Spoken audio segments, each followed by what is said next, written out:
from the dead, by death he has trampled upon death, and to those in the tombs he is bestowing life.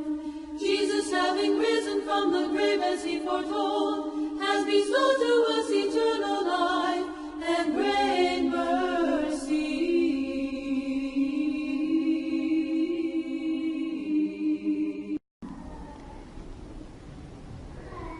I want shortly to say something about Christ's commandment that we should love one another as he has loved us.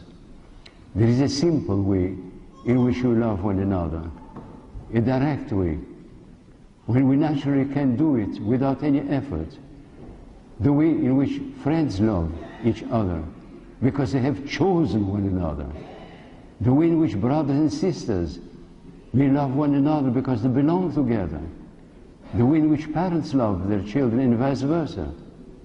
But even there is a crack in our love, because children who are loved by their parents may not love one another, and children who are loved by their parents may not love them. What is the matter then? What is this commandment of Christ? We are called to look at each other and to accept each other.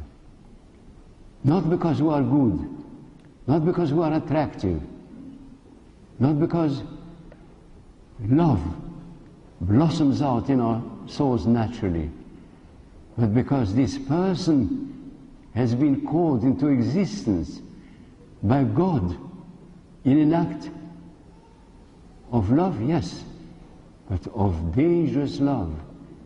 Because the existence of this person, imperfect, at times filled with hatred, filled with resentments, is the cause of Christ's incarnation.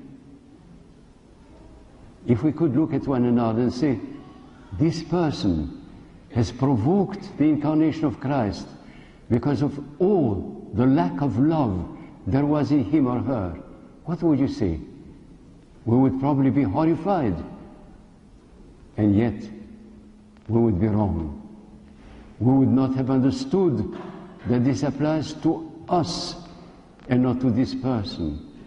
If we are incapable of receiving this person with compassion, with a broken heart, we have not yet loved. We have not yet learned to love with Christ's love.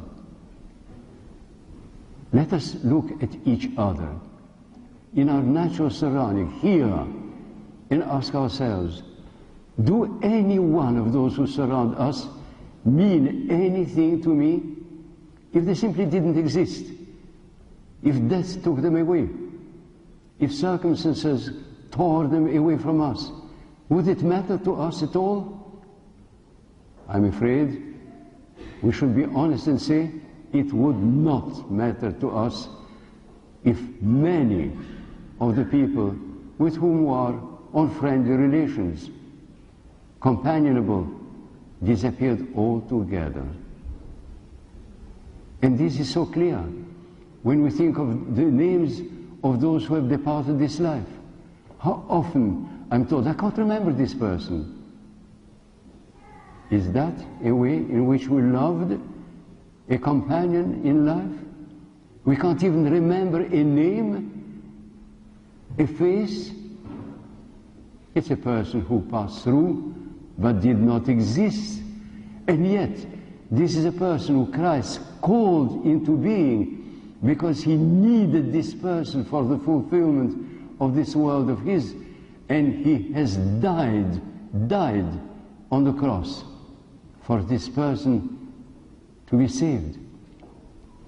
And then, I quote a moment ago an example which is tragic, which hit me in the heart when I became aware of it.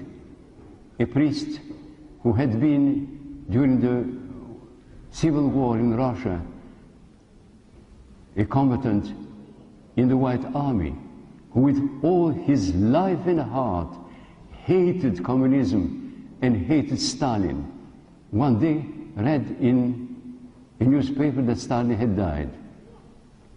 His first moment was a sense of liberation. And then horror came upon him. He thought, Stalin has died. He is now standing alone, rejected perhaps by millions of people whose life he has made into hell. He has died, and he's alone.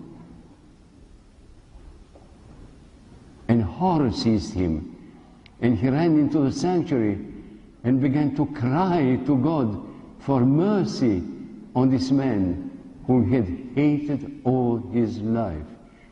Because in the context of eternal damnation, of eternal estrangement from the love of God, from the absolute, ultimate aloneness in the midst of people, he felt no, he could not hate this man. Let us think of the way in which we love one another, allegedly or really.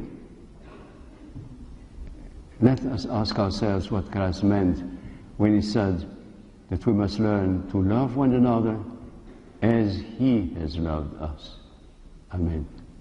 Christ is risen from the dead, by death he has trampled upon death, and to those in the tombs he is bestowing life. Jesus, having risen from the grave as he foretold, has bestowed to us eternal life and great